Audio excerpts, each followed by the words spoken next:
Hello बच्चों, स्वागत है आपका हिंदी गुरुकुल एकेडमी के एक और नई वीडियो में। तो कैसे हैं? मुझे उम्मीद है कि आप स्वस्थ और मस्त होंगे और अपनी पढ़ाई को निरंतर जारी रखे होंगे। बच्चों, यदि चैनल पर पहली बार है तो आप इसको सब्सक्राइब करें और यदि आपने सब्सक्राइब किया है तो लाइक और शेयर जरूर करें। तो चलिए शुरू करते हैं आज की वीडियो। पहला सवाल करें कि आचार्य रामचंद्र शुक्ल हिंदी निबंध की किस विशेष धारा के श्रेष्ठ निबंधकार हैं? आपको ये बताना है कि आचार्य रामचंद्र शुक्ल हिंदी निबंध की किस विशेष धारा के श्रेष्ठ निबंधकार हैं? ए कह रहा व्यक्ति व्यंजक, बी कह रहा है चरित्र चित्रणात्मक, सी कह रहा है संभाषणात्मक और डी कह रहा है वस्तु व्यंजक। तो आपको बताना है कि शुक्ल जी जो है हिंदी की किस विशेष धारा के श्रेष्ठ निबंधकार हैं। तो बच्चों, शुक्ल जी जो है वो वस्तु व्यंजक निबंधकार हैं, अर्थात विकल्प डी जो है वो सही हो जाएगा पहले का। बात करते हैं सवाल नंबर दूसरे की। सवाल नंबर दूसरे में करें कि हिंदी गद्य में जब प्रगतिशीलता से प्रेरित रचनाएं हो रही थी तब कविता में छायावाद अपने शिखर पर था। उस विशेष काल की एक उत्कृष्ट काव्य कृति थी। ए कह रहा पल्लव, बी कह रहा साकेत, सी कह रहा जौहर और डी कह रहा परिमल। तो आपको बताना है कि उस विशेष काल की एक उत्कृष्ट काव्य कृति कौन थी। ए कह रहा पल्लव, बी कह रहा साकेत, सी कह रहा जौहर और डी कह रहा परिमल। तो बच्चों, उस काल की जो सर्वश्रेष्ठ कृति थी वो थी पल्लव, अर्थात विकल्प ए जो है वो दूसरे का सही हो जाएगा। चलिए बात करते हैं सवाल नंबर तीसरे की। सवाल नंबर तीसरे में कह रहे हैं कि गोदान उपन्यास में शिक्षक पात्र कौन है? आपको बताना है कि गोदान उपन्यास में शिक्षक पात्र कौन है। ए कह रहा मिस्टर खन्ना, बी कह रहा मिर्जा खुर्शीद, सी कह रहा ओमकारनाथ और डी कह रहा है मेहता। तो आपको बताना है कि गोदान उपन्यास में शिक्षक पात्र कौन है? मिस्टर खन्ना, मिर्जा खुर्शीद, ओमकारनाथ या मेहता। तो बच्चों, तीसरे का उत्तर डी हो जाएगा, मेहता हो जाएगा इसका उत्तर, विकल्प डी। चलिए बात करते हैं सवाल नंबर चौथे की। सवाल नंबर चौथे में कह रहे हैं कि साधनहीन होकर भी सम्मान चाहता हूँ, यह कथन झूठा सच उपन्यास में किसका है? आपको ये बताना है कि साधनहीन होकर भी सम्मान चाहता हूँ, यह कथन झूठा सच उपन्यास में किसके द्वारा कहा गया है? ए कह रहा तारा, बी कह रहा डॉक्टर प्राणनाथ, सी कह रहा पुरी और डी कह रहा लेखक। तो आपको बताना है कि यह कथन किसके द्वारा कहा गया है। तो बच्चों, यह कथन जो है वो पुरी के द्वारा कहा गया है, अर्थात विकल्प सी जो है वो सही हो जाएगा। चलिए बात करते हैं सवाल नंबर पांचवे की। कर आवेग एक वस्तु, जीवन दूसरी। जीवन की सफलता के लिए किसी समय आवेग का दमन आवश्यक हो जाता है। यह निम्नलिखित में से किस विशेष रचना का अंश है? तो आपको ये बताना है कि यह जो है वो किस विशेष रचना का अंश है। ए कह रहा है स्कंदगुप्त, बी कह रहा है चिंतामणि, सी कह रहा है दिव्या और डी कह रहा है गोदान। तो आपको बताना है कि किस विशेष रचना का अंश है। तो बच्चों, यह जो है वो दिव्या का अंश है, दिव्या उपन्यास है, यशपाल के द्वारा लिखा गया है। चलिए बात करते हैं सवाल नंबर छठवें की। सवाल नंबर छठवें में कह रहा है कि यशपाल अपने उपन्यासों में बरबसी एक विशेष विचारधारा को ठोस देते हैं। यह विशेष विचारधारा है। ए कह रहा है फ्रायड का मनोविश्लेषणवाद, बी कह रहा है सात्र का अस्तित्ववाद और सी कह रहा है मार्क्स लेनिन का साम्यवाद और डी कह रहा है महर्षि अरविंद का दर्शन। तो आपको ये बताना है कि यशपाल अपने उपन्यास में बरबसी एक विशेष विचारधारा को ठोसते हैं। वह विचारधारा क्या है? तो बच्चों, वह विचारधारा जो थी वो मार्क्स लेनिन का साम्यवाद था, अर्थात विकल्प सी जो है वो करेक्ट हो जाएगा छठवें का। चलिए बात करते हैं सवाल नंबर सातवें की। सातवें सवाल में कह रहा है कि मैला आंचल की भाषा पर निश्चित हिंदी के व्याकरण की कसौटी पर जगह जगह खरी नहीं उतरती, फिर भी अपने जमाने की यह अत्यंत लोकप्रिय रचना सिद्ध हुई। इसका कारण यह है कि ए कह रहा है इसमें ग्रामीण और शहरी दोनों प्रकार के दृश्यों की भरमार है, बी कह रहा है परिवेश और पात्रों के अनुरूप यथार्थपरक भाषा का प्रयोग हुआ है, सी कह रहा है लोक कथाओं, लोकोक्तियों, मुहावरों और लोकगीतों से परहेज किया गया है और डी कह रहा है इसमें व्याकरण जन्य त्रुटियां नहीं है। तो आपको बताना है कि सातवें का उत्तर क्या होगा। शहरी और ग्रामीण दोनों प्रकार के देशों की भरमार होना, परिवेश और पात्रों के रूप यथार्थपरक भाषा का प्रयोग होना, लोक कथाओं, लोकोक्तियों, मुहावरों, लोकगीतों से परहेज किया गया या व्याकरण जन्य त्रुटियों का। तो बच्चों, इसका उत्तर विकल्प बी सही हो जाएगा। परिवेश और पात्रों के अनुरूप जो है यथार्थपरक भाषा का प्रयोग जो है इसकी प्रसिद्ध लोकप्रियता का कारण है। चलिए बात करते हैं सवाल नंबर आठवें की। कह बावन ने दो आजाद देशों की, हिंदुस्तान और पाकिस्तान की ईमानदारी को, इंसानियत को बस दो डग में नाप लिया, यह कथन है।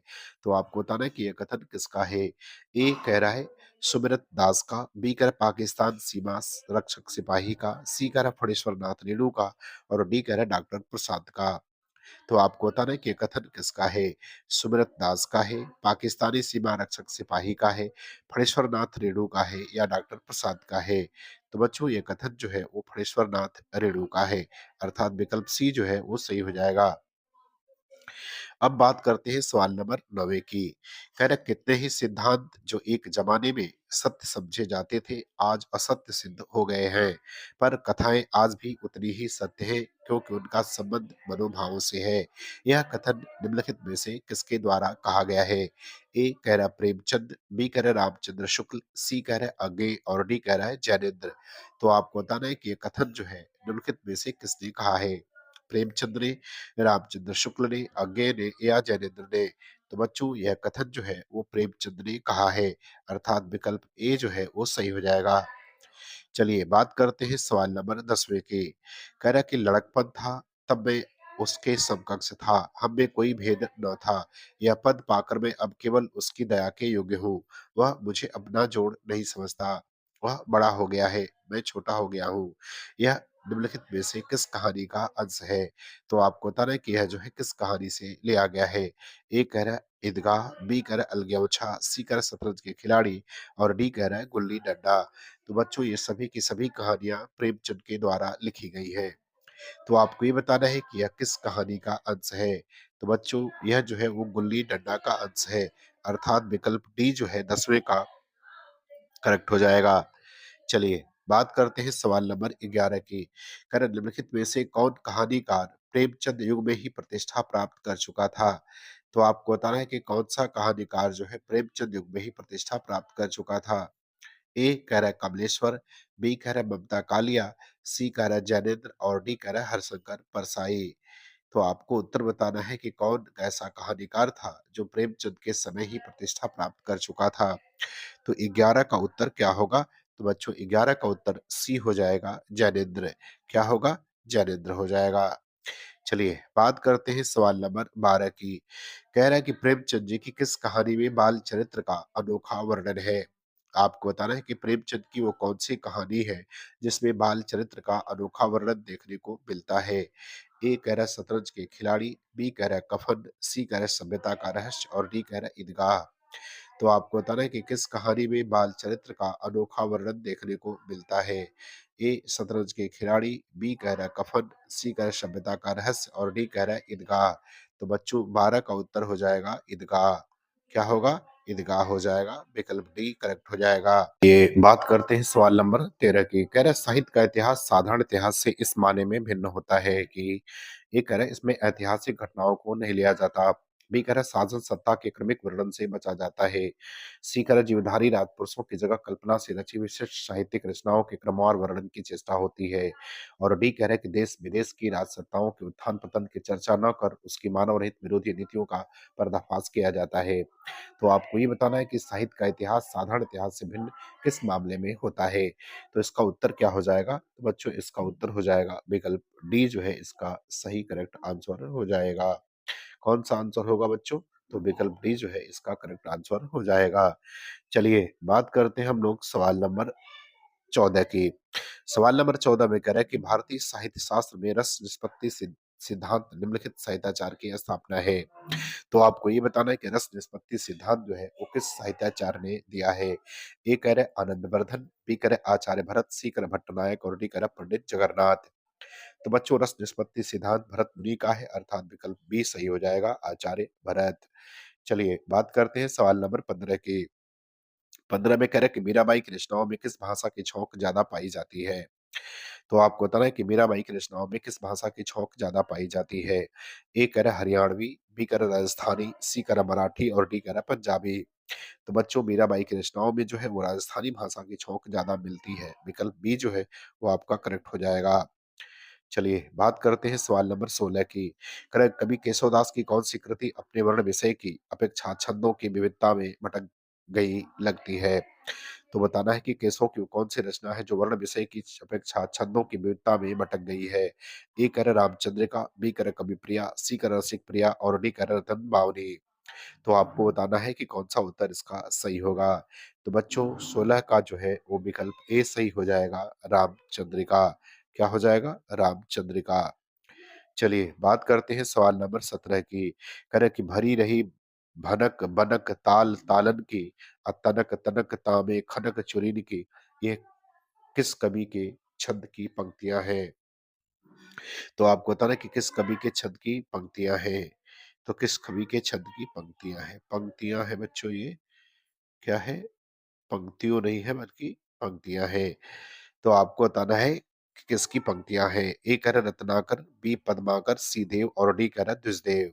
तो आप बताना है कि किस कवि के छंद की पंक्तियां हैं। तो बच्चों यह देव के छंद की पंक्ति है। विकल्प सी जो है 17 का सही हो जाएगा। चलिए बात करते हैं सवाल नंबर 18 की। कर आधुनिक काल के साहित्य की सबसे बड़ी विशेषता है। तो आपको बताना है कि आधुनिक काल के साहित्य की सबसे बड़ी विशेषता क्या है। ए कर मात्र पद्य में उत्कृष्ट कृतियों की रचना, बी कर गद्य को साहित्य के सशक्त माध्यम के रूप में प्रतिष्ठित करना, सी कर नवगीतों में संगीत के तत्वों को पिरोना और डी कर भावतापूर्वक कथनों को प्रश्रय प्रदान करना। तो आपको बताना है कि आधुनिक काल के साहित्य की सबसे बड़ी विशेषता क्या है। तो बच्चों इस काल की साहित्य की सबसे बड़ी विशेषता है गद्य को साहित्य के सशक्त माध्यम के रूप में प्रतिष्ठित करना, अर्थात विकल्प बी सही हो जाएगा। चलिए बात करते हैं सवाल नंबर 19 की। सवाल नंबर 19 में कह रहे हैं कि निम्नलिखित में से किस उपन्यास में महाभारत कालीन ब्राह्मण एवं क्षत्रियों के संघर्ष का चित्रण हुआ है। तो आपको बताना है कि किस उपन्यास में महाभारत कालीन ब्राह्मण और क्षत्रियों के संघर्ष का चित्रण हुआ है। ए कर चीवर, बी कर प्रतिदान, सी कर विषाद मठ और डी कर कब तक पुकारो। तो बताना है कि किसमें जो है ब्राह्मण और क्षत्रियों के संघर्ष का चित्रण देखने को मिलता है। तो बच्चों इसका उत्तर क्या होगा? इसका उत्तर बी हो जाएगा, प्रतिदान।